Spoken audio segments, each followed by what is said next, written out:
Le message de ce week-end, il est unique et il est sans précédent, non pas tant par le type de missile qui a été testé.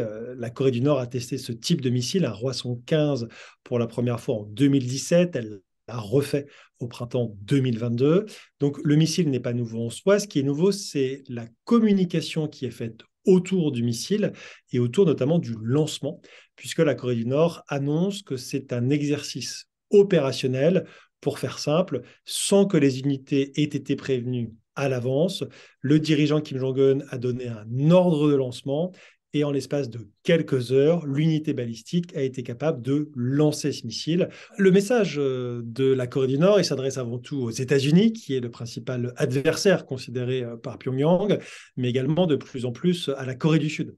Et on voit ces dernières années se développer des systèmes d'armes, notamment à courte portée, qui ne visent pas, il faut être très clair, Washington, mais qui visent Séoul, qui visent les forces coréennes et qui visent les forces américaines en Corée du Sud. On a donc une communication extrêmement active contre l'alliance, en règle générale, entre les États-Unis et la Corée du Sud. L'objectif de la Corée du Nord, c'est de démontrer la crédibilité de sa dissuasion, notamment nucléaire, en démontrant des capacités techniques, en démontrant des capacités opérationnelles, en jouant d'une communication stratégique, et puis quatrièmement, en faisant évoluer sa doctrine, comme elle l'a fait en septembre 2022, lorsqu'une nouvelle loi sur les armes nucléaires a été présentée à la population et au reste du monde. On est dans une situation où la Corée du Nord essaye de profiter d'une situation internationale qui lui donne des marges de manœuvre. Elle bénéficie notamment d'une forme de banalisation de ses essais. Il y en a tellement eu ces dernières années qu'il n'y a plus toujours de réaction internationale alors qu'il en faudrait une.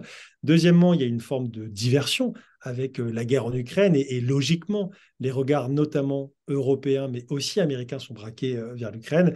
Et puis troisièmement, c'est une conséquence directe de la guerre en Ukraine, il y a une forme de division de la communauté internationale puisque pour la première fois, c'était au printemps 2022, la Russie et la Chine ont mis un veto à un projet de résolution au Conseil de sécurité qui devait condamner et sanctionner la Corée du Nord. Banalisation, diversion, division. La Corée du Nord en profite donc pour poursuivre ses efforts, pour poursuivre le développement de ses capacités et rendre sa dissuasion de plus en plus crédible. Il y a une vraie incertitude sur ce qui pourra se passer dans les prochains mois. Côté nord-coréen, on attend notamment les essais de nouvelles technologies balistiques. Il pourrait y avoir potentiellement un nouvel essai nucléaire, que ce soit une arme de très forte puissance, un peu comme celle qui a été testée pour la dernière fois en 2017, ou une arme tactique, une arme de plus faible puissance, mais qui pourrait équiper un missile à courte portée. Et puis plus largement, le risque d'escalade, il n'est jamais à écarter.